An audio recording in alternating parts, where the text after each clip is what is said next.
안녕하세요. 생명의 흐름입니다. 이번 주는 2020년 겨울 훈련 집회 욥기 잠언 전도서 결정 연구 메시지 8번에 왔습니다. 메시지 8번의 제목은 하나님의 각종 지혜입니다. 이번 주는 손만석 형제님과 함께 하겠습니다. 안녕하세요. 안녕하세요, 형제님. 이전 메시지에서 저희는 욥기에 나타난 7개의 결정들을 살펴보았는데요. 아멘. 이번 주부터는 4개의 메시지를 통해서 잠언에 나타난 결정들을 보게 됩니다. 오늘은 그 첫 번째로 메시지 8번 하나님의 각종 지혜를 말하고 있습니다. 이 아멘. 부분에 대해서 교통 부탁드리겠습니다. 아멘. 형제님 교통하신 대로 그 메시지 8번 제목은 하나님의 각종 지혜입니다. 아멘. 그래서 이 메시지는 크게 두 부분으로 나눌 수가 있습니다. 그래서 첫 번째 부분은 로마 숫자 1번에 있습니다. 거기에는 아멘. 잠언에 있는 하나님의 지혜입니다. 아멘. 두 번째 부분은 로마 숫자 2번부터 6번까지인데요. 이것은 신약 성경을 관통하는 지혜입니다.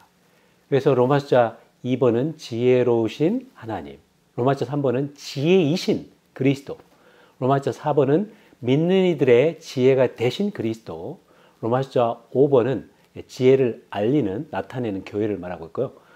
로마 숫자 6번은 지혜로 충만한 새 예루살렘을 말하고 있습니다. 아멘. 그래서 여기 첫 번째 중점을 우리가 보게 되면요, 로마 숫자 1번에 보게 되는데, 이 잠언은 우리가 하나님을 접촉함으로써 그분께 받은 지혜를 강조하고 있습니다. 아멘. 그래서 잠언서 1장 그 전반부터 시작해가지고 맨 끝에까지 지혜라는 단어가 굉장히 많이 나옵니다. 그리고 123구절이 바로 지혜를 말씀하고 있죠. 또한 잠언의 주제는 하나님의 지혜로 경건한 생활을 하는 것이고, 그 중심 사상은 우리가 지혜를 추구함으로 이 땅에서 하나님께 기쁘게 받아들여지는 경건한 생활을 해야 한다는 것입니다. 아멘.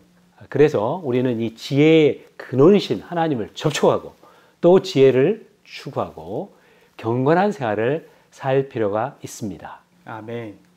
그렇다면 신약 성경을 관통하는 하나님의 지혜의 방면은 무엇인가요? 아멘. 그것은 로마 숫자 2번부터 이렇게 나와 있는데요. 로마 숫자 2번에서는 지혜로우신 하나님을 말씀하고 있습니다. 특별히 로마서에서 이 하나님에 대해서 계시하고 있는데, 로마서에서 하나님의 선택과 타락한 사람에 대한 유죄 판결, 또 의롭다 하심, 거룩해 하심, 변화, 영광스럽게 하심, 몸의 생활과 건축된 지방교회 생활의 모든 방면에 이 하나님의 지혜가 나타나 있는 것을 볼 수가 있습니다. 아멘. 또 로마서 3번에는 이 하나님의 지혜이신 그리스도를 말씀합니다. 그래서 고린도전서 1장 24절에 보게 되면 부름받은 사람에게는 유대인들에게나 헬라인들에게나 그리스도는 하나님의 능력이시며 하나님의 지혜이십니다 라고 말씀하고 있습니다. 아멘. 여기서 보면 이 그리스도는 하나님의 지혜라고 말하고 있습니다. 이것은 우리가 그리스도를 얻었다면 하나님의 지혜가 있는 것이고, 만약 우리가 그리스도가 없다면 하나님의 지혜가 없는 것을 볼 수가 있습니다. 아멘. 또 4번에서는 믿는 이들로서 우리는 그리스도 안에 있으며 그리스도는 하나님에게서 나오셔서 우리에게 지혜가 되셨다라고 말씀하고 있습니다. 이것은 고린도전서 1장 30절을 근거로 하는 건데요. 여기에 보면 하나님에게서 나오셔서 우리에게라는 말씀이 있습니다. 이것은 그리스도께서 하나님을 근원으로 흘러나와 가지고 우리에게 전달된다는 것입니다. 그래서 이 지혜이신 그리스도는요, 끊임없이 우리 안에 분배되고 있고 전달되고 있습니다. 아멘. 흘러들어오고 있습니다. 우리는 이러한 지혜이신 그리스도께 마음을 활짝 열고 그분을 분배받을 필요가 있습니다. 아멘. 그리고 5번은 이 교회를 통해서 하나님의 각종 지혜가 나타난다는 겁니다. 특별히 하늘들의 영역에 있는 통치자들과 권세들에게 알려지는 것입니다. 여기 이 알려지는 대상이 특별히 악한 자들, 즉 사탄과 그의 천사들에게 알려지는 것입니다. 아멘. 마지막으로 로마 숫자 6번은 이 교회의 궁극적인 완결인 새 예루살렘은 하나님의 지혜로 충만하게 될 것입니다. 아멘. 주님께서 우리 모두를 축복하셔서 이 지혜이신 하나님을 접촉하고 이 지혜이신 그리스도를 전달받고 또 지혜가 나타나는 교회 생활을 하기 원합니다. 아멘. 아멘. 감사합니다. 아멘. 이어서 이 메시지와 관련된 영상을 함께 시청하시고 계속해서 위트니스리 형제님의 영상을 보시도록 하겠습니다. The title of message 8 is The Multifarious Wisdom of God. And that word, a lengthy modifier, multifarious, is used in Ephesians 3. We'll come to that toward the end of the message. It simply means many ways or several aspects. So God's wisdom is, I wouldn't say complicated, but it is broad and deep and has many aspects to it. And so to help us enter into this thought about wisdom, I'd like to say something about wisdom itself. Okay, we all know what we're talking about, right, when we say wisdom. But suppose I asked you to come up and join me here and define wisdom. It's not that easy. And it wasn't easy for me. And I realized I need to consider this from two angles. From just the human side, from our language, when we speak of someone having wisdom, or this person is wise, what are we saying? So wisdom is difficult to define because it encompasses many things. Well, what are these things? Well, deep understanding, keen discernment, insight, the capacity for sound judgment. There is experiential understanding. It's the capacity to have keen discernment and judgment. And so wisdom and practicality in our living is the way we do things, the way we plan, the way we initiate, and the way we carry out. And the way we carry out involves the understanding, discernment, insight, sound judgment, coming out of ourself to be unbiased, to not be subjective, to have experiential knowledge and understanding, so that we confront a difficult situation or a problem or a need. And the way we address it and the way we are in relation to it may or may not be wisdom. So in the book of Proverbs, the basic thought introduced by, like a father speaking to his son, what's in the father's heart is, my son, I want you to take the way that leads to life, not death. And at least twice, I can't give you the reference, the book of Proverbs says, there's a way that seems right to a man, but the end of that way is death. And so the one writing was trying to educate his son about this kind of situation and that kind of situation. If you lack wisdom, You will enter into something that you think is pleasant, that you think is wonderful, and it will destroy you. So the thought is to have wisdom from God that will keep us on the way of life. Romans 4. This section is of unusual preciousness, especially when we come to point C. As believers, we are in Christ, and Christ has become the wisdom from God to us. Okay, to us is really crucial here. What we believers, as the new creation, are and have, is of God and not of ourselves.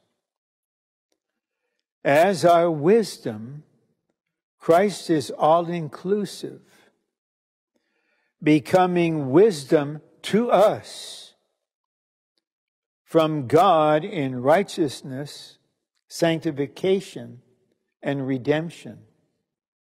See, Paul's thought is not, here, God is giving you Christ as wisdom. So now you have Christ as wisdom. Paul's thought is, Christ has become, in God's economy, the wisdom of God to you. And that to you, or the verse says to us, indicates something taking place continuously and experientially day after day. That we don't just have all of this wisdom. No, we are in a situation where we need a continual supply of Christ as being wisdom to us. 1, by Christ as our righteousness, we have been justified by God, so that we might be reborn in our spirit to receive the divine life. By Christ as our sanctification, we are being sanctified in our soul, that is transformed in our mind, emotion, and will with His divine life.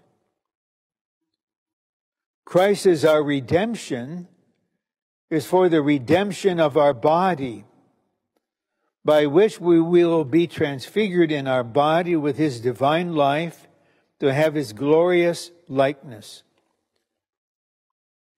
One, whether, I don't know if it's an advantage or not, but one characteristic of becoming an older human being is that you just want a new body, a brand new body. I will do my best with the help of my counterpart to maintain the health of this body for the Lord's sake, to serve. But I'm not going to go to a gym to try to buff myself. I exercise for health. But our hope is we're going to get a new glorified body, exactly the same as Christ's resurrection body. We have no idea how this will happen, but our wise God knows what to do. And that will be a wonderful time. Maybe we'll remember this part of the message. If by the Lord's grace and our faithfulness we're in the kingdom, we see one another in glory, we will still have our identity. I don't know the name you have on the white stone, that's between you and the Lord. But, Jimmy, right? Yeah. Ron, right? Yeah. Wow. Well, I'm saying this lightly, but I'm not being playful. I just believe this. Our wise God is thorough. He started from our spirit with regeneration. He's transforming our entire soul through transformation. And He will glorify our body that will be like His glorified body forever. See, to us from God, in 1 Corinthians 1:30, refers to something present, practical, and experiential in the way of transmission. For Christ to be wisdom to us from God indicates that there is a transmission of Christ as wisdom from God to us for our daily experience. Those here, Jimmy's right in front of me and some others, and James is there with grown children and grandchildren. Don't you need wisdom for each child? Isn't it amazing how we can produce such different human beings from the same couple? And it takes, to be a God-man parent, wisdom right in the situation. How do you handle this? Okay, our flesh, our self, right away is ready to say and do something. But we need to learn just to pause. Let the transmission come. Lord, I don't trust myself. I don't want to be in my reaction. Save me from that. I'm right here.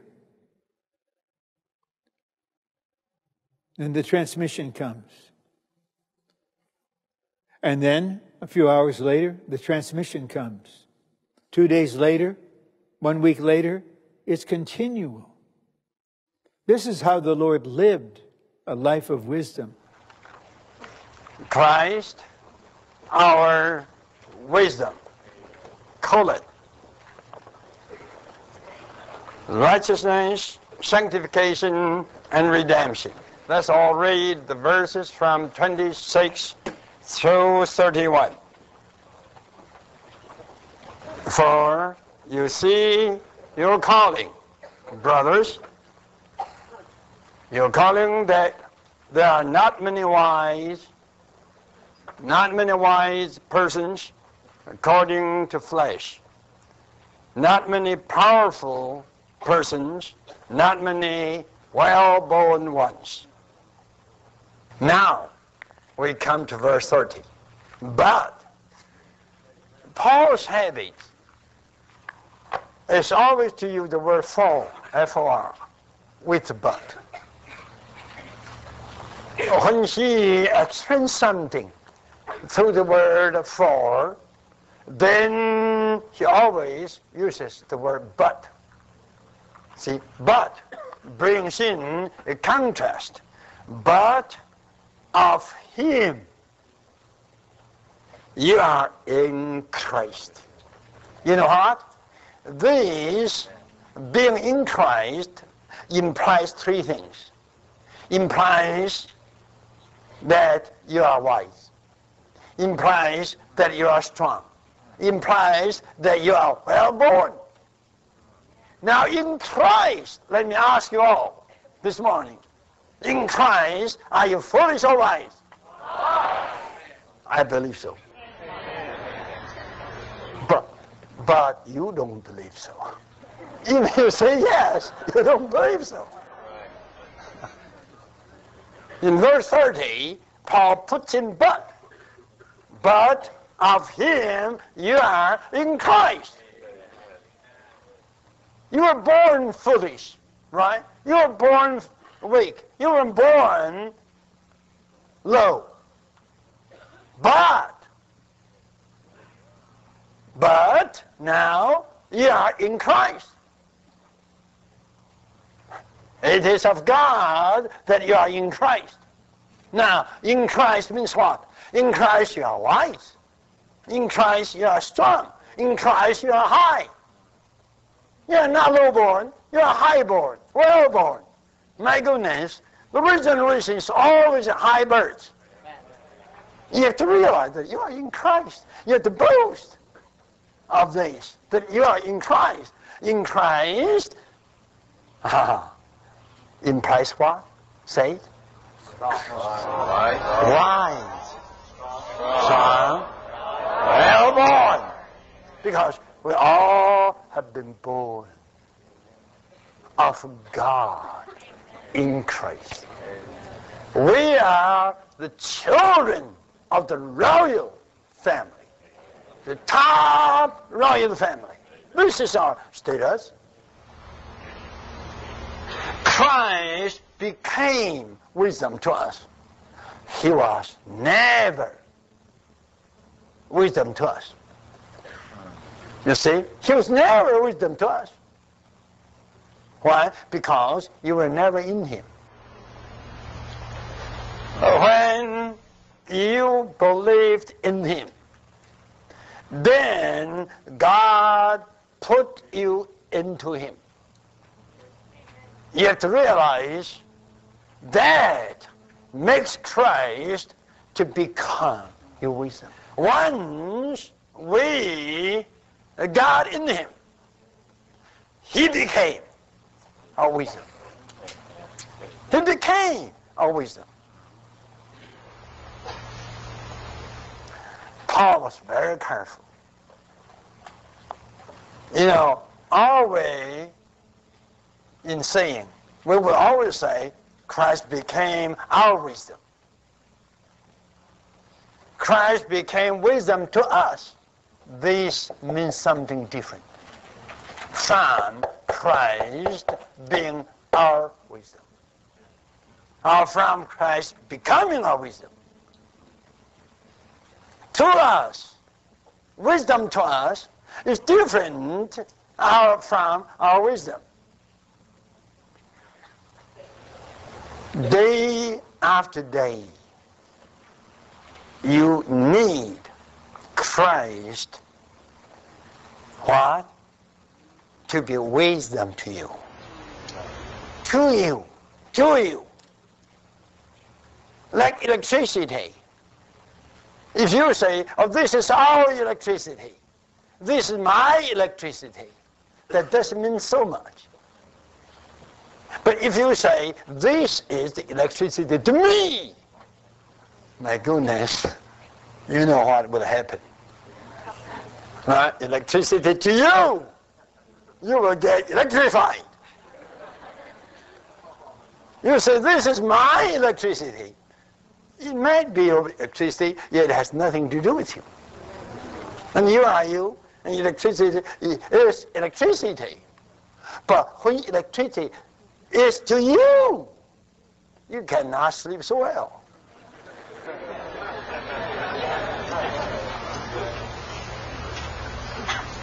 You may say, I have Christ as my wisdom.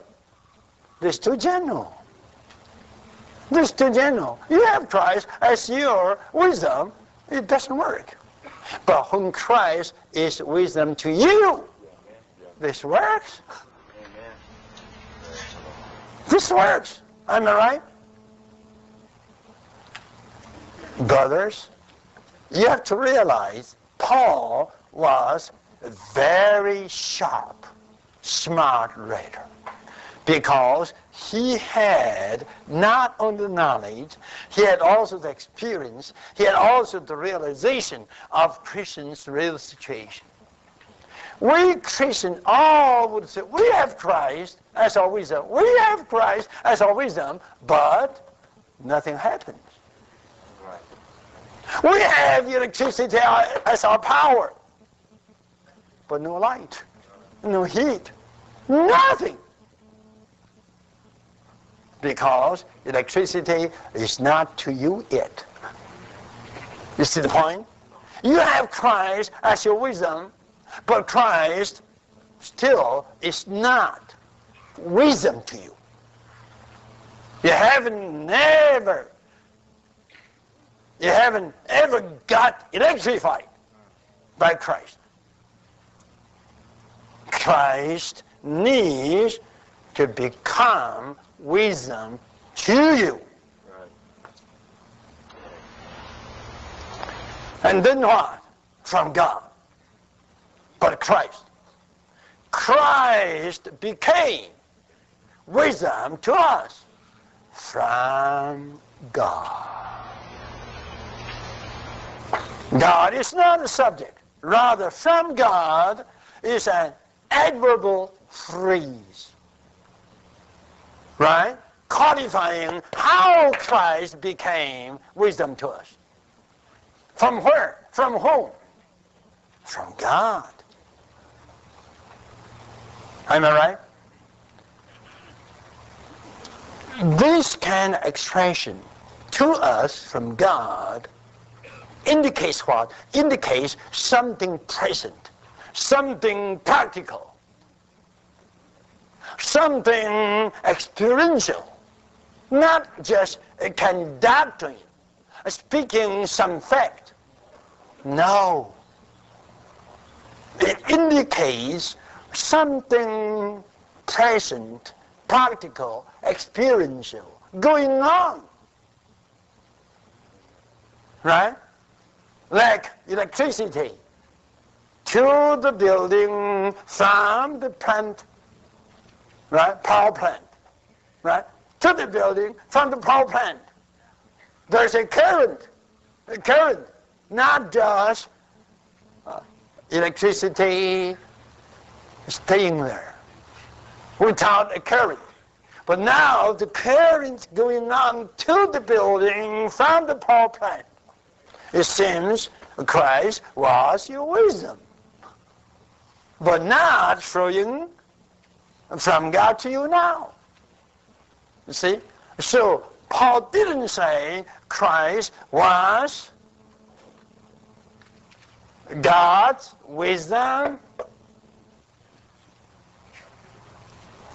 or Paul doesn't say Christ was your wisdom. He doesn't say this.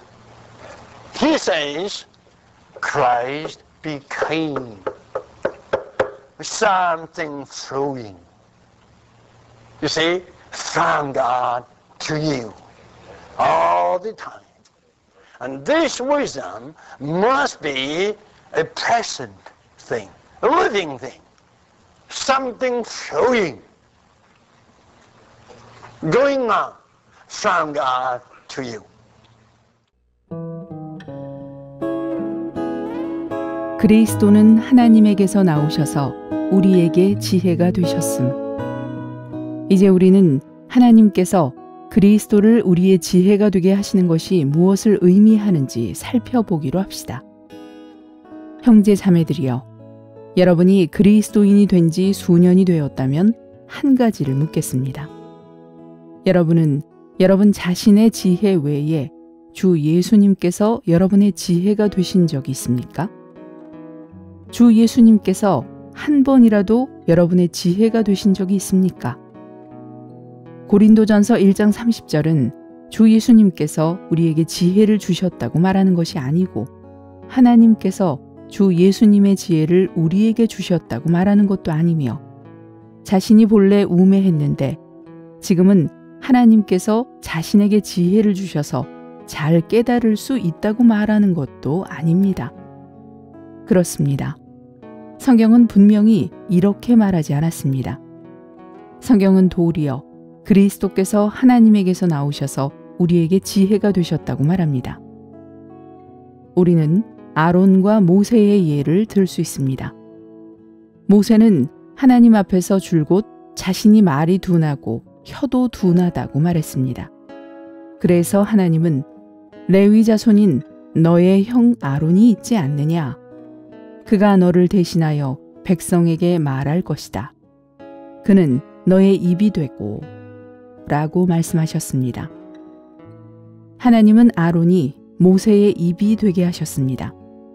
그러나 아론이 모세의 입이 되었다고 해서 모세의 구변이 나아졌습니까? 그렇지 않습니다. 비록 아론이 모세의 입이 되었지만 모세는 여전히 원래의 모세였습니다. 구변은 여전히 아론의 입에 있었으며 모세의 입에 있지 않았습니다. 예를 들어 봅시다. 여러분이 오늘 나가서 사람과 대화하고자 하는데 여러분이 말할 줄 모른다면 다른 사람이 여러분 대신 말하게 함으로 그가 여러분을 위해 그 필요를 채우게 할 수 있습니다. 그가 거기에서 말을 아주 잘할 때에도 여러분의 입은 여전히 둔하고 조금의 진보도 없으며 원래 그대로입니다. 그럴 때 우리는 그리스도께서 하나님에게서 나오셔서 우리에게 지혜가 되셨다는 것이 무슨 의미인지를 압니다. 이것은 그리스도께서 우리를 총명하게 하신다는 것이 아닙니다. 우리가 둔하며 잘 움직이지 못하므로 주님께서 우리에게 지혜가 되시게 한다는 뜻입니다. 본래는 외부의 요구가 있을 때 우리의 생명이 반응하려고 했습니다. 그러나 이제 외부의 요구가 있을 때 우리는 자신이 능하게 하지 못한다는 것을 알기 때문에 반응할 수 없습니다. 우리는 주님의 생명으로 반응하게 해야 합니다. 우리 자신이 능하게 바뀐 것이 아니라 주님께서 우리 대신 사시는 것입니다. 우리는 그리스도께서 우리에게 지혜가 되시는 것이 우리가 총명해지기 시작하는 것이라고 생각해서는 안 됩니다. 그리스도께서 우리에게 지혜가 되시지만 우리 자신은 여전히 능하지 않은 사람임을 명심해야 합니다. 하나님은 우매한 사람을 총명한 사람으로 변하게 하시는 것이 아니라 그리스도께서 우매한 사람의 지혜가 되게 하십니다. 또 다른 예를 들어봅시다. 한 가지 일이 생겼는데 이것을 잘 처리하려면 참으로 큰 지혜가 요구된다고 합시다. 여러분은 이리저리 생각하여 궁리해보지만 해결할 방법이 없다고 느낍니다. 여러분은 즉시 주님, 저는 실제로 우매하여 제 스스로 할 수 없습니다. 오직 당신께서 제 대신 해주시기를 앙망합니다. 라고 말해야 합니다. 여러분이 온전히 주님을 앙망한 후에야 주님은 여러분이 할 일을 하시고 여러분이 할 말을 하시며 여러분이 취해야 할 행동을 취하십니다. 그러나 여전히 여러분은 그것이 얼마나 큰 지혜인지를 알지 못합니다. 어느 날 여러분은 그날 내가 한 일은 정말 나 자신이 할 수 없는 일이었다. 그날 내가 한 말은 정말 나 개인으로는 할 수 없는 말이었다. 라고 말할 것입니다. 이것이 바로 여러분 자신은 변하지 않았지만 주님께서 여러분에게 지혜가 되셨다는 것을 말하는 것입니다.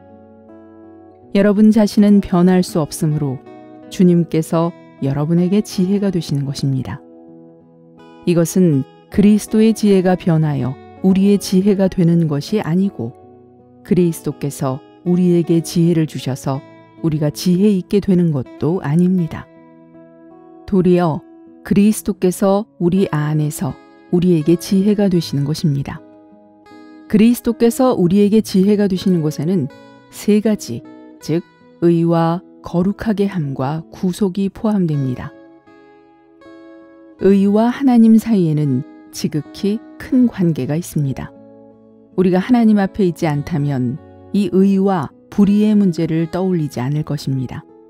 그러나 우리가 하나님을 생각한다면 우리는 즉시 이 의와 불의의 문제를 떠올리게 됩니다. 여러분은 사람을 만나러 갈 때 항상 여러분의 복장을 생각하게 됩니다. 이와 마찬가지로 사람이 하나님을 만나고자 할 때 언제나 의가 있어야 합니다.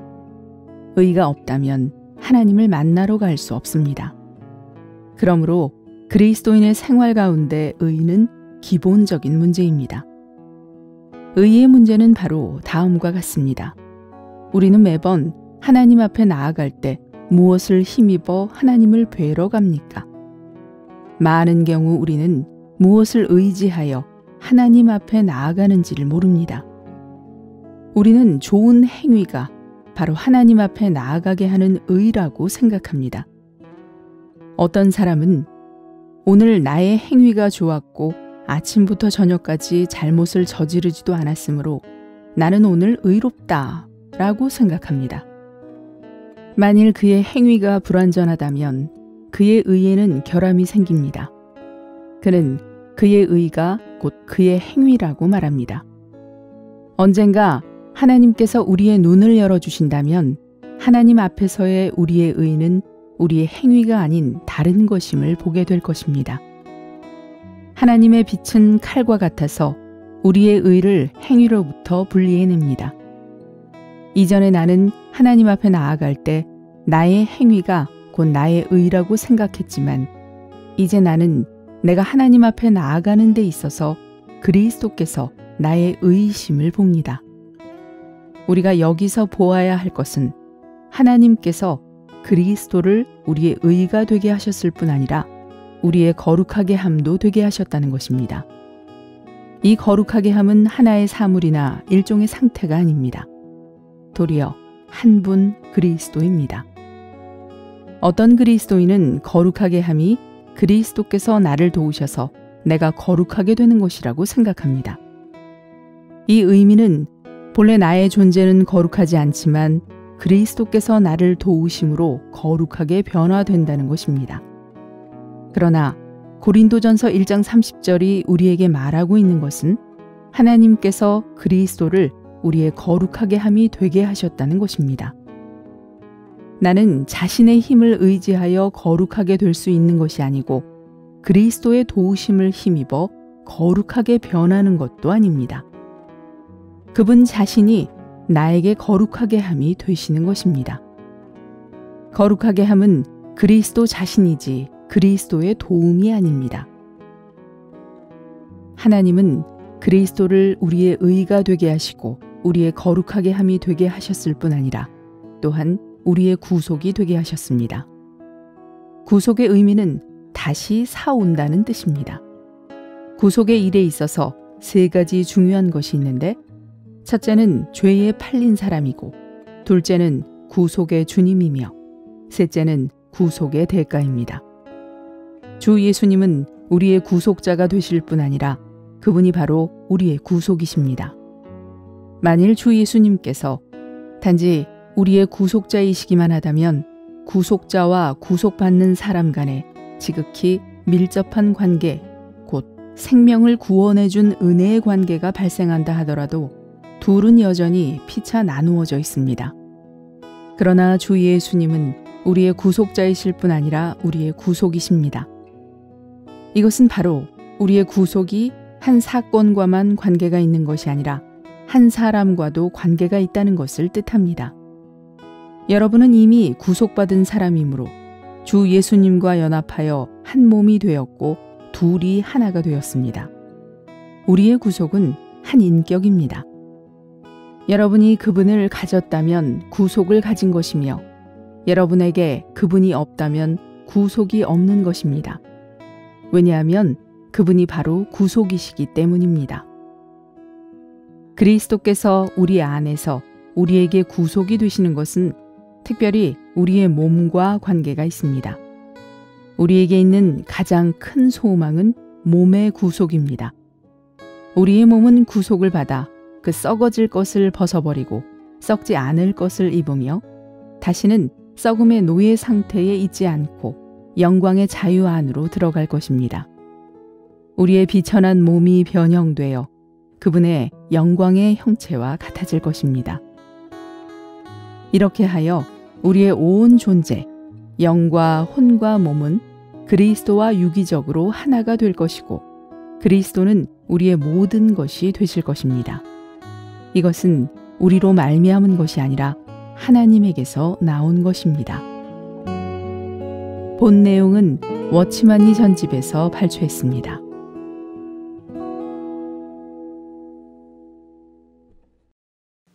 잠언 9장 10절은 여호와를 경외함이 지혜의 시작이며 거룩하신 분을 아는 것이 명철이다 라고 말합니다. 그리스도는 하나님의 지혜이십니다. 이번 한 주간도 하나님의 지혜이신 그리스도를 풍성히 누림으로 그분을 참되게 경외하고 거룩하신 분을 온전히 알아 모든 방면에서 자유하시기를 소원합니다. 감사합니다.